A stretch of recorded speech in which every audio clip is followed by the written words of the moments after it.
Hey, it's TwoSun Tuesday, and yep, I did miss last week. Mostly me being absolutely lazy and not recording anything in the future because I've been playing video games instead.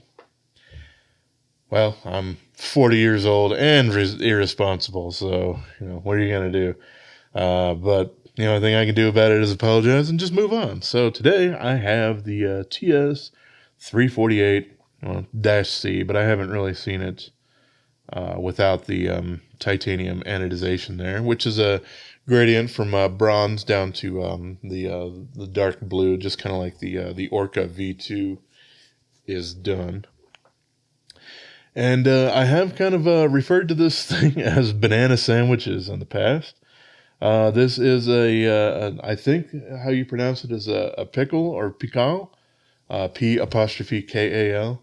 This thing looks to me nothing like the Spyderco Pikal that I was very familiar with, even though they're used kind of for the same thing here.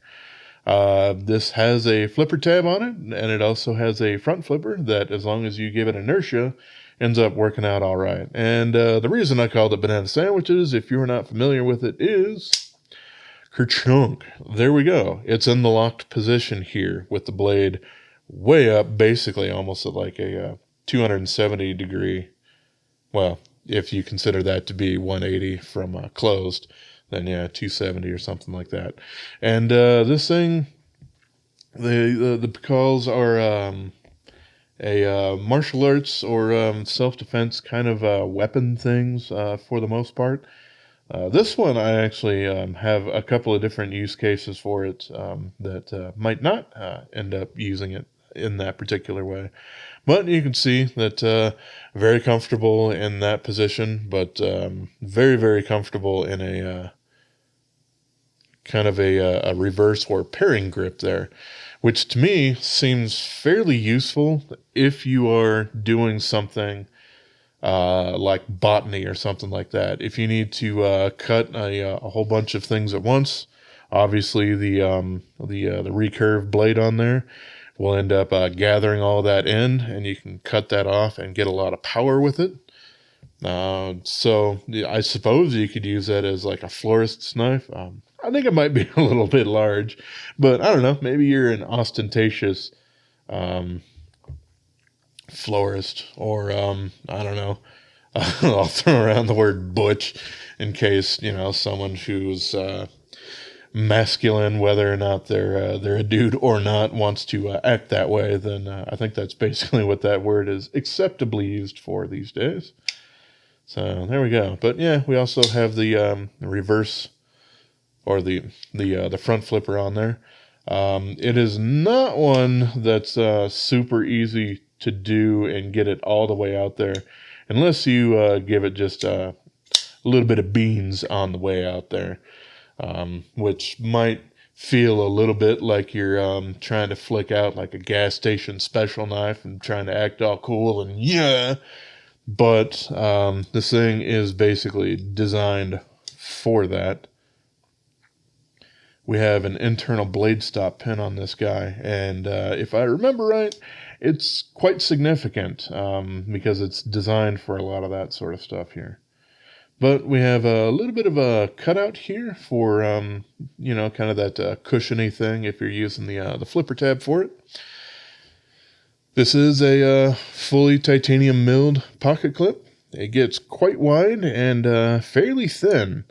Works amazingly well going into and out of the pocket, but it's very noticeable. So if you're usually of the assumption that if I do have a titanium milled pocket clip, it should be nice and subtle so it doesn't necessarily look like a knife.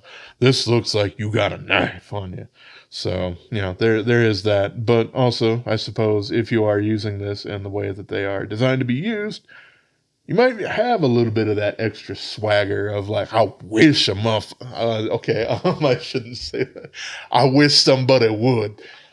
Since, yeah, I don't know. I swear constantly, but I try not to here because not everybody is really all sorts of up on that language, especially YouTube.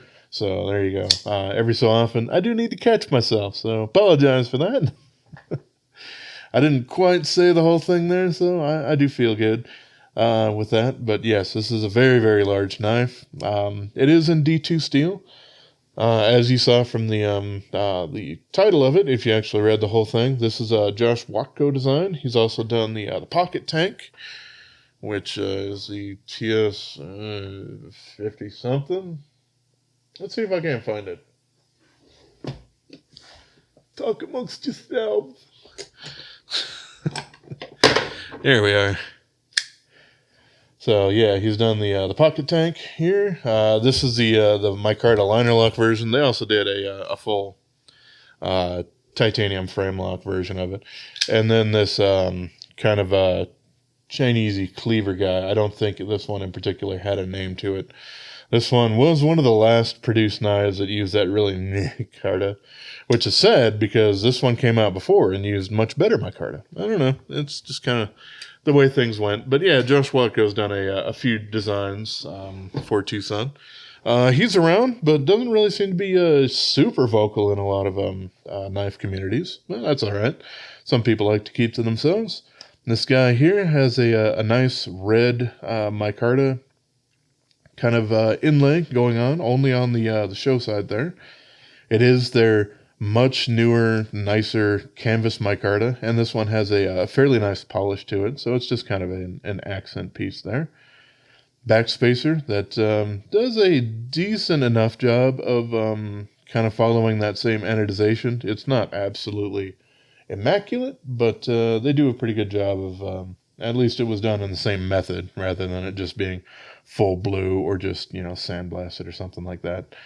There is no lock bar relief whatsoever on this guy. It is kind of a chamfered on both sides, so not super difficult to end up closing. But if you are going to be using this for, I don't know, tactical purposes, and you might have your tack gloves on or whatever, this thing might be a little bit difficult to close. So, there is definitely that. But you can choke up quite a bit on there as the blade mates perfectly with the top there. So that's all sorts of good.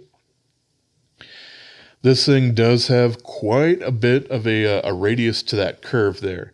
I ended up sharpening this guy on a belt grinder, the Work Sharp 10 onion, blah blah blah, with blade grinding attachment, and I got a pretty decent edge there.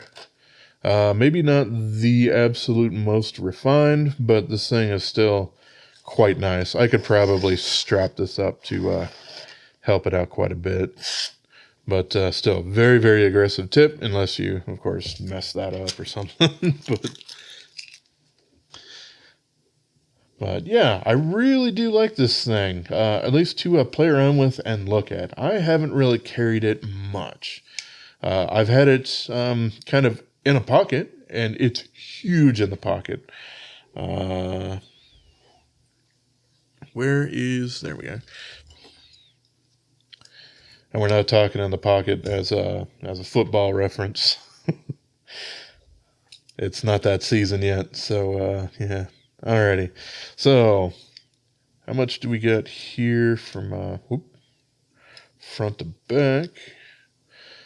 We got, just basically 5.5 inches closed. So, this is a significant chunk of steel here. You could do a heck of a lot of damage with it. It's also quite nice to see a knife that isn't just straight along, that actually uses a frame lock sort of thing there. I always kind of thought it would be neat to do that in the other direction, where it doesn't quite lock up perpendicular or parallel, not perpendicular, to the pivot, but down a little bit more to actually give you more knuckle clearance on a knife that might look a little bit more normal. It obviously still would need to have a curve probably in the opposite direction for that, but still, that's just something that would be kind of neat. Yeah. Yeah. Right. 5.5. It was, I don't know, somewhere right around there. So it was, yeah, 138.8 millimeters, let's say. So quite long. Let's see. Zero that out. It was off by 0.1 of a millimeter. 3.8 millimeter blade stock thickness on this guy. So fairly similar, or yeah, fairly straightforward for TwoSun. That seems to be kind of their go-to there. It does have the call-out pivot collar, so if that's something that you're not interested in, well, it's not the one for you. And let's see, what do we got for blade length in general here? That one's going to be an interesting one, but I will essentially just do it like that. And yeah, I got basically 4.11 or 4.12 inches, or 104.5 or 6 millimeters. So quite large. TwoSun does make quite a lot of larger knives, but I think this is one of the few that's actually over 4 inches. Very definitively, yeah, in the particular case there. Let's see, how about some thickness?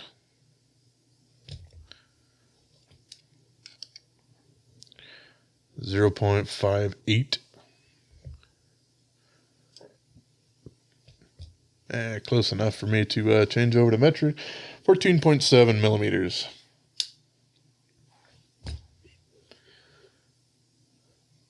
All right. How about, since I'm doing all the measurements here, I can go ahead and pull up the ounces. Yeah, 7.27 ounces, or 206 grams. This is a chunky boy. This is probably not your EDC decision. This is something that you either want for the swagger, kind of like a cold steel, or you have a very specific use for it, in which case, well, there you go. The blade, because of its curved nature, nowhere near the back or the spine. So no snaggletooth available there. Super nice and safe. I absolutely appreciate that. And sadly, not a given on TwoSun knives, because they don't really do any prototype phasing that would end up catching that on a lot of designs. So I'm always happy when one doesn't have that, which, well, it's a problem. But yeah, the inlay works out quite well. You can feel a seam, but it is very flush. I have absolutely no problems with the fit or finish going on any of that there. Let's see. How about if I line it out straight, and I can do a couple of blade size comparisons here. There we go. There's a Manix 2XL. We got a Para 2, or a paramilitary 2. I don't own a military. I've kind of been thinking about it since they have the compression lock, but the compression lock seems to end up bothering me a little bit. It's not bad using the choil, but back here, the back part of my thumb just doesn't really line up with them, and I'm worried that would probably be the case on the full-size military as well, because it also, of course, happens on the Para 3 here, which, sure, if you want to see, that tiny little thing there. Let's see, for some Benchmades, I got, there's a Griptilian and a 940.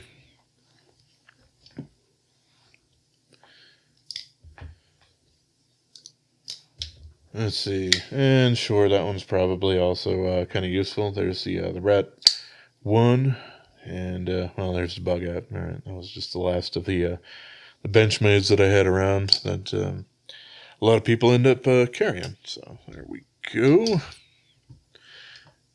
And if you want to laugh a little bit, there it is against the original Elementum. it's a very large knife, but we were definitely aware of that. Action on it's pretty decent. It's I do feel a bit of that stonewash on that detent path.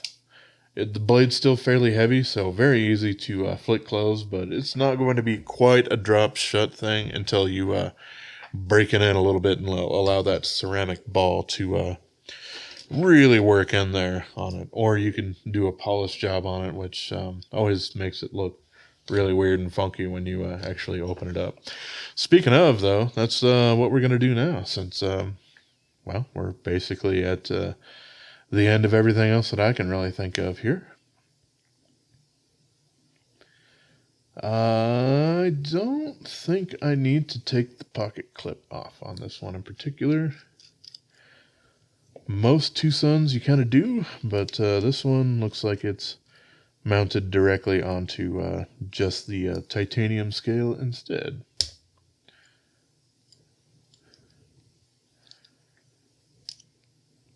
There we go, there's the back spacer. Move that out of the way, I suppose. And get that pivot open. And pop that guy out. And we do have a little bit of weight relieving going on in here.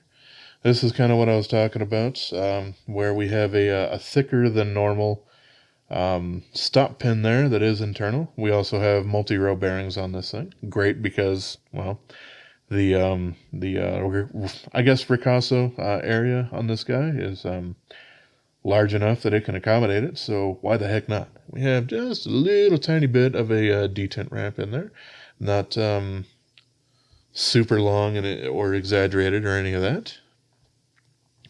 But there we go. And we don't have any weight relieving on the inside here, but that's because we have that weight relieving being that micarta inlay on that side. So they did a decent job of getting it all nice and balanced because of that. So that's all sorts of good. And this is a newer one, so that D-shaped pivot is keyed for the show side rather than the lock bar side. Makes things quite a bit easier to put back together. So there we go. I can do that. Oh, I probably should move that out of the way and get these Chicago screws in here first of all.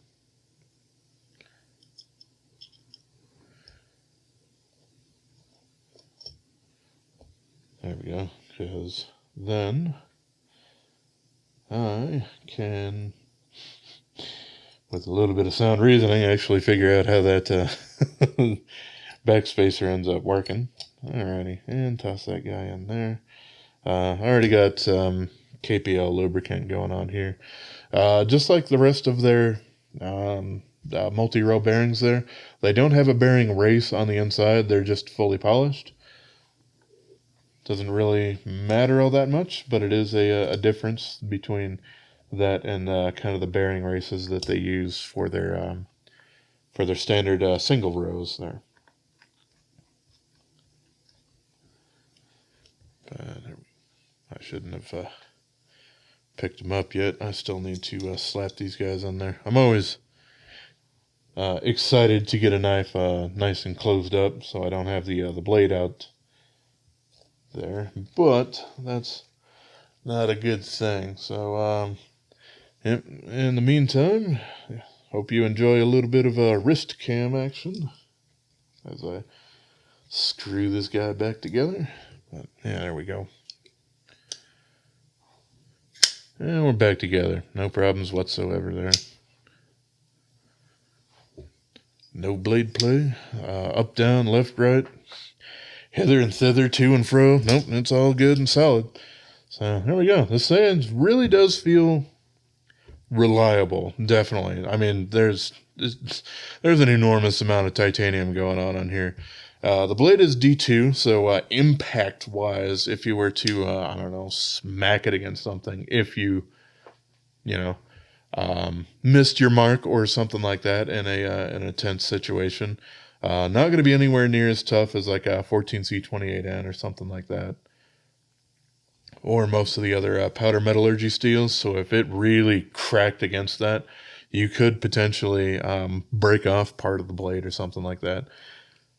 In general, in normal use, that's probably not going to happen, but still, D2 is a little bit more brittle than some other knives out there, which is why usually I kind of stay away from fixed blade knives that are using D2 that are pushing over 4 inches. You know, that 4 to 6 inch range, I think, is probably a long enough throw that they end up kind of compromising on reliability of those steels for doing some fixed blade sort of things.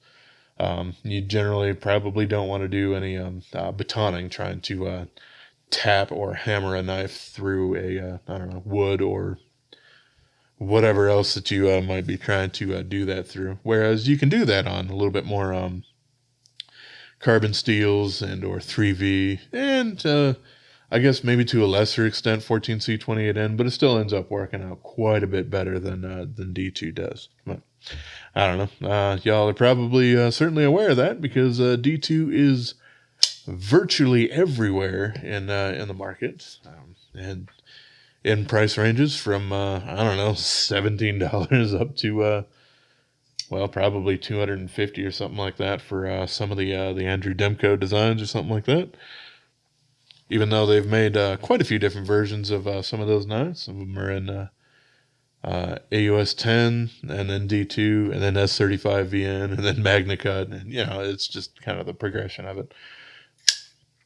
But yeah, this thing is awesome. However, most people, myself included, we're not going to have a normal use for it. But still, that doesn't make me like the knife any less. Just maybe one that I won't be using quite as much as any of the other ones because it doesn't quite have that same kind of EDC utility. Well, there you go. That is the TS348 by Josh Woytko.